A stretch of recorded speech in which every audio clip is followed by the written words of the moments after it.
Welcome back to Uplifting Impact. Today I have on the line with us Edward M. Jones. Edward is from an organization that I am very, very fond of.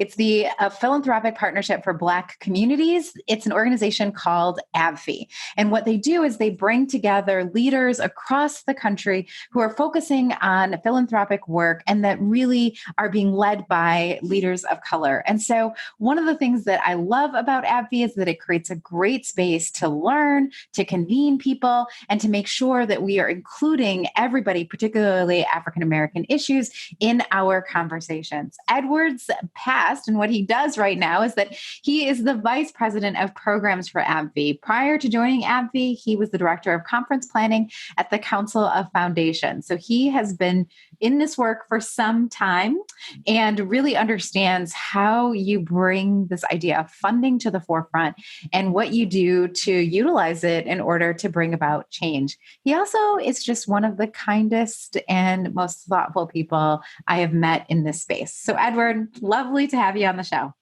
Thank you, Deanna. I so appreciate being a part of this conversation and your kind words. Glad to be with you. Absolutely. Absolutely. Well, I mean them. I've had the great privilege of being able to know Edward from decades, it feels like ago, but maybe not that long, right? But at least I'd say about 10 years. Ish, yeah.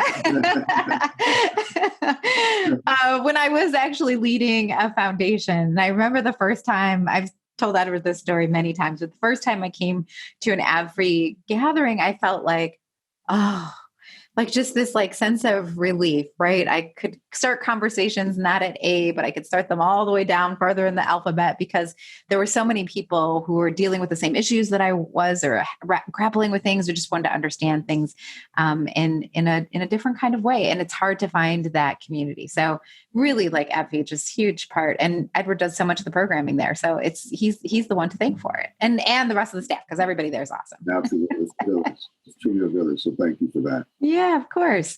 So Edward, what I was really hoping we could talk about today, we're in this moment where people are really struggling. I mean, you and I had a conversation before we pushed record about where we are emotionally and just how hard it feels and just how heavy the world feels right now. But one of the things that I truly appreciate about you and the work that you do with ABFE, but also the work that you do independently, like how you post on Facebook and kind of the information that you give out to people who are connected to you, is that you really focus on what can the future look like and how do we create positivity and how do we create change? And so what I'm hoping you could share with us is what do you say to people right now in this moment when they're feeling heavy and feeling like, I don't know if there's anything that I could do?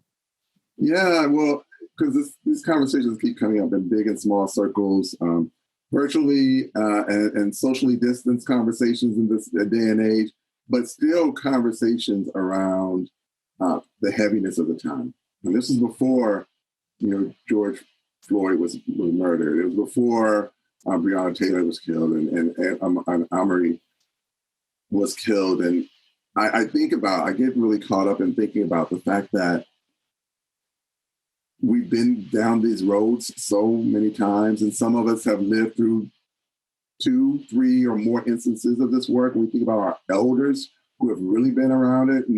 And so for us to kind of experience this and think, oh my gosh, this is a lot.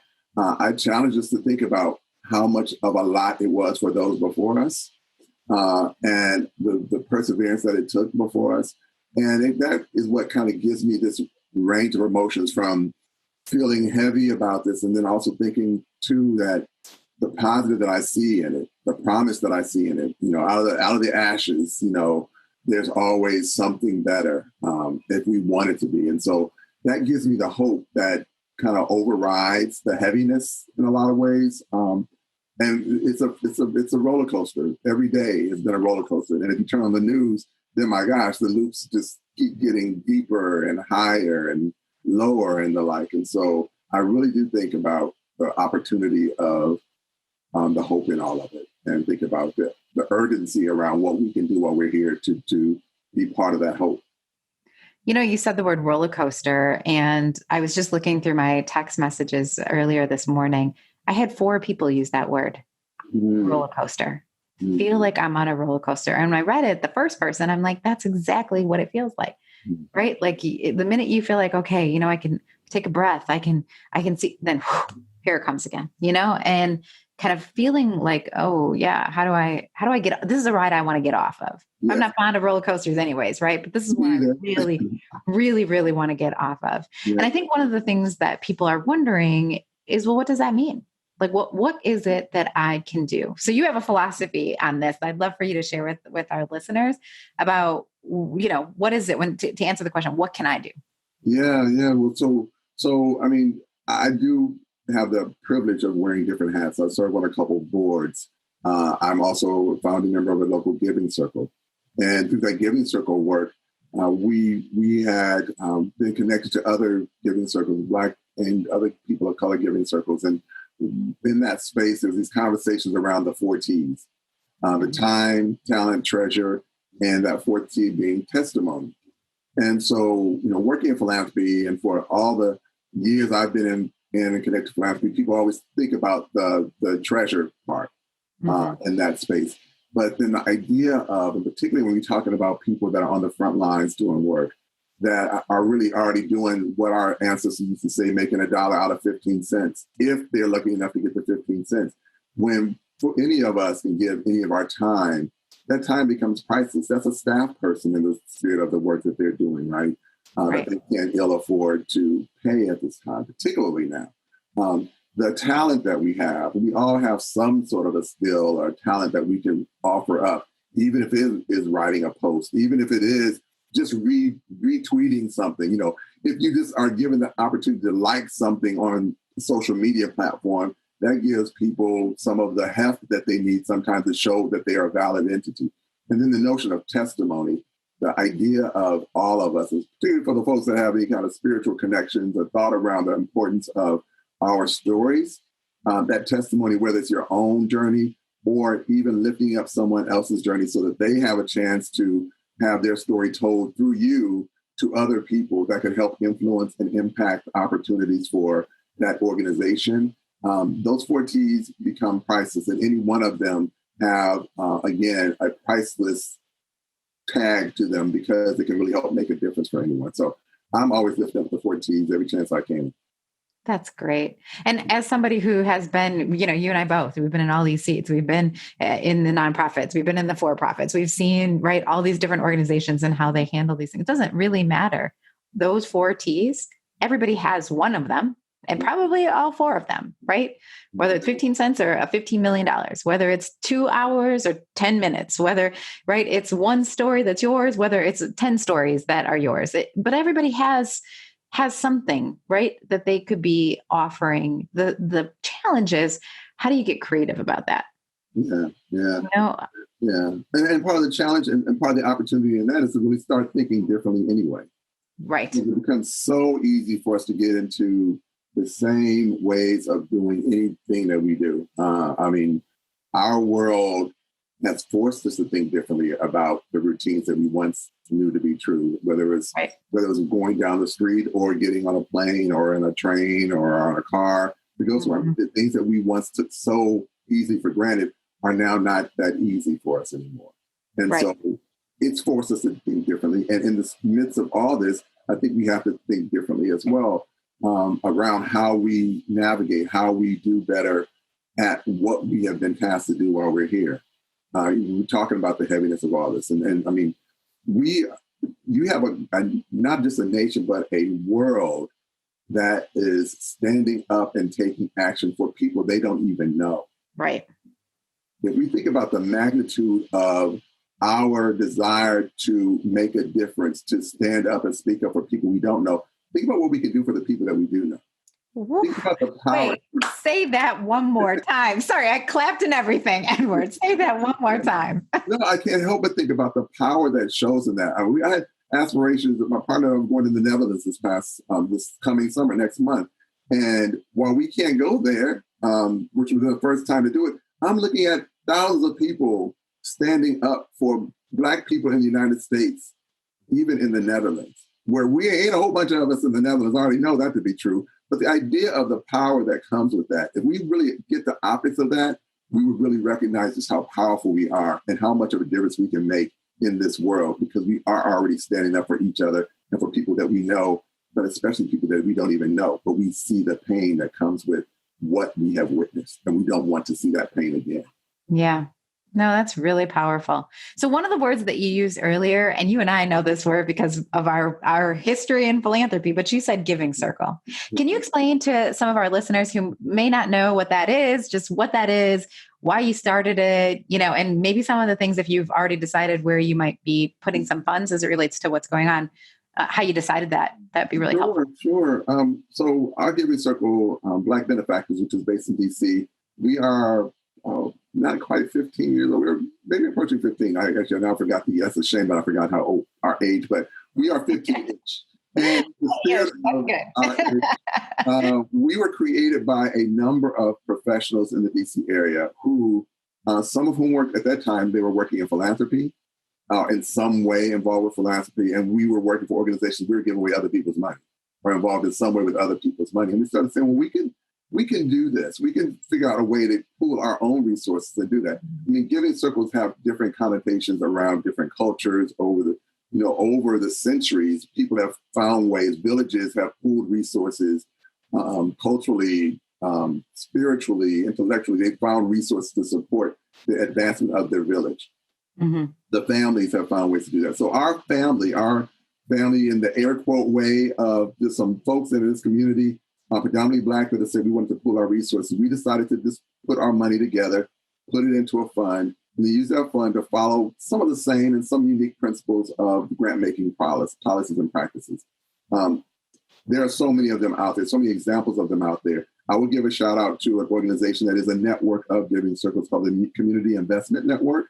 Okay. Which are some folks of color, Black folks that have created giving circles around the country. But there are funds that exist in community foundations and the like that people have decided they're going to use to develop, to support, whether it's scholarship to get someone in school or keep someone in school, to help support a domestic violence shelter, or whatever folks decide to do. And in our work, we work collectively. It's a learning and action, all volunteer network.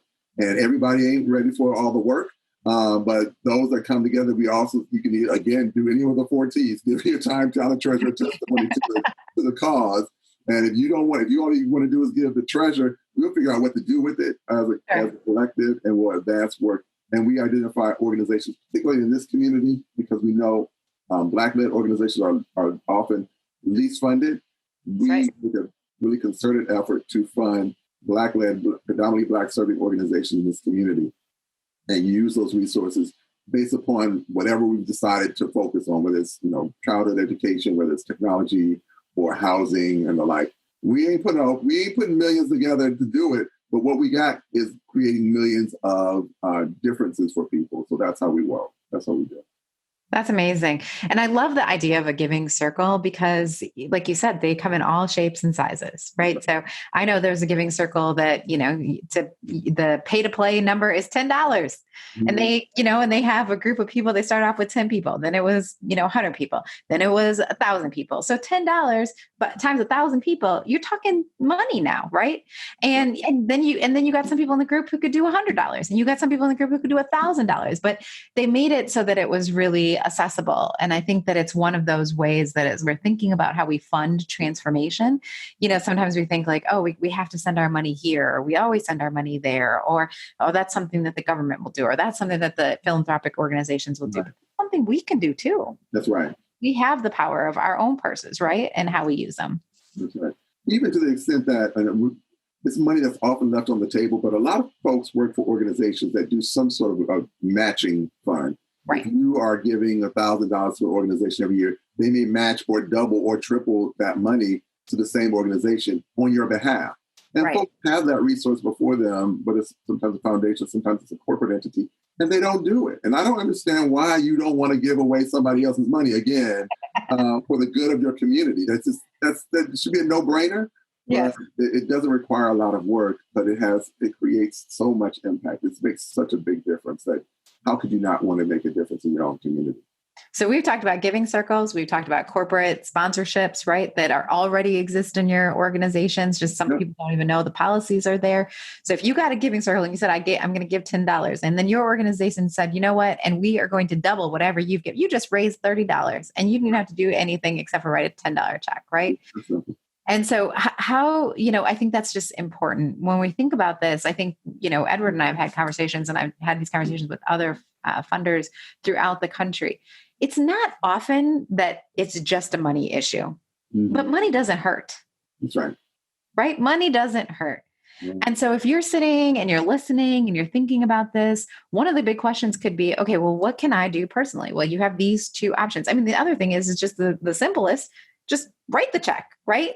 Find an organization in your community that is out there cleaning up the streets, educating young people, supporting initiatives that really do allow for us to be more inclusive, helping families who are trying to go through this and are grieving and don't know how to process, what's happening in our nation. Whatever it is that you are compelled, right, to follow, let your check follow that too. Now I'm getting excited, Edward, right?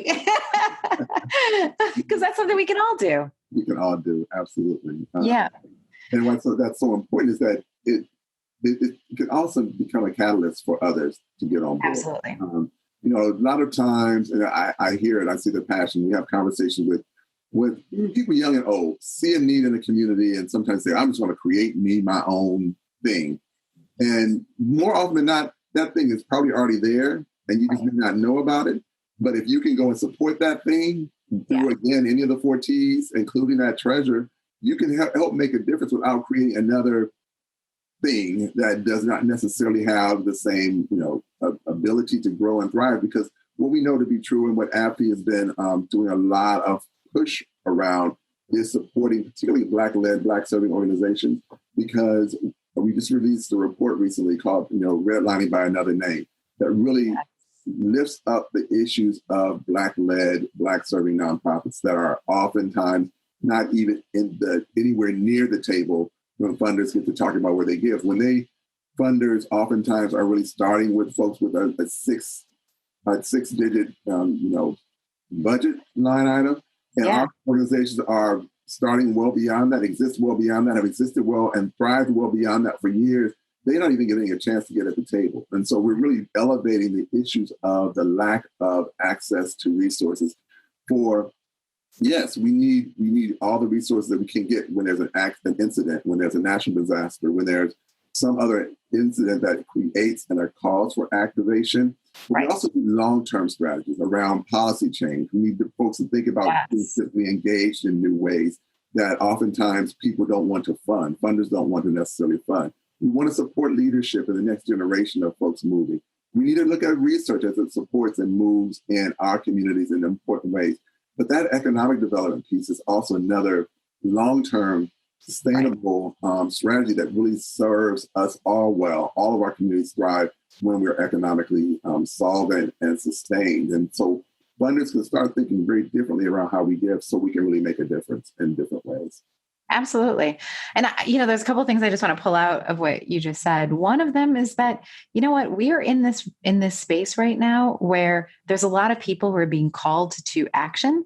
There's a lot of people who are right there on the front line. They're doing the work. But guess what? A lot of those organizations that are right there on the front line do not have, a sophisticated fund development team, and they don't have, pretty brochures, and they don't have some of those things that we typically in very traditional funding communities require. And so as an individual, what you can do that's different than what some of these larger institutions can do is you can support organizations that are doing really great work, but are never going to have that.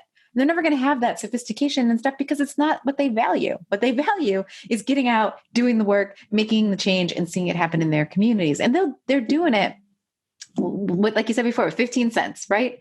Well, that doesn't have to be the way, and it shouldn't be the way. And so just thinking about, how we're using our money and how we're filling some of those gaps in non-traditional ways, in ways that, people might not otherwise see that funding. Absolutely. Yeah. I think it's so critical. I think about a story that just happened here in DC in response to the curfew and the uprising, how people are showing up. And I'm going to parallel it with this issue we're talking about here, because this man saw protesters in his block that were actually wedged between two factions of military, police officers and the like. He opened his doors. He's sitting on his porch witnessing this unfold, witnessing people being arrested. He opened his doors and allowed 60 to 70 people in the evening, late evening hours, strangers, into his home. They didn't know him. He didn't know them. They didn't know each other. He opened up his doors, much in the way that we saw happen with the Underground Railroad, people that advocate for justice and support groups. So I parallel that with the thought around being different in our thinking. We have organizations that are now doing different work in response to COVID. Folks are working from home. They're finding other ways of engagement. How are we thinking differently when there's an extra office in our space that we either own or that we're renting? Could that be a space for a local nonprofit to have rent-free while your staff is working at home? That's right. Money. That is a difference maker. That's a game changer for any small organization that just needs a space to not have to worry about the next month's rent. Right. How do we start thinking differently around how we're going to make a difference in our community so that we can really advance the justice that we all have in our mission statements that we want to advance? That becomes our opportunity for learning, thriving, and growing as a world and as a society. Well, I am so glad that we had this conversation. You know, one of the things I wanted to do was to have this now because people are asking that question, what can I do? And there is this opportunity to help fund this transformation, to help fund the future that we want to see, to do that, not by waiting for other organizations to do it, but to do it ourselves, to put ourselves into this narrative and put ourselves into the solution and put ourselves in a way that helps elevate those people that often are left and that we're seeing now, right? That are on our screen, standing in between, trying to create something new, trying to forge that ground. And so I'm just so grateful that you were here with us. Edward, if people want to stay connected with you, what's the best way to do that? Well, I am on a lot of social media. Maybe you could post it in the connection, but I do absolutely a lot of those pieces. But I also have my email, ejones@abfe.org. You can reach me that way. Most of my other information is in there, but I would definitely give you like some of the social media pieces that you can also post with the podcast design. Fantastic. I love engaging with folks. So and your content's just like seriously so great. So I would encourage people to go out, find Edward. We'll make sure that we put all of the ways that we can connect with you in the show notes so that our guests can actually get there. And what I would just like to say to those of you who are listening to this episode of Uplifting Impact, first of all, thank you. Thanks for being here. We hope you enjoyed the show. We hope you learned something. We hope that you'll share and that you'll subscribe. And we hope that you will take the challenge, that you will figure out how you find those 4 T's, how you find your time, your talent, your treasure, right? And how you have your own testimonies or maybe the testimonies of other people that you've seen and how you lift those up to really make an impact. We will get through this, but how we get through this, if we get through this and we end up in a better spot, that is going to be based on what we choose to do in this moment. How we choose to make investments of those 4 T's. And so I would just encourage you, be thoughtful as you're doing that. Be thoughtful, think differently about how you can do that. Because here at Uplifting Impact, we believe that when we put that inclusion, when we put that diversity, when we put that equity into the conversation, when we make investments in those spaces, that is how we change the world. Looking forward to seeing you on the next episode. Thanks.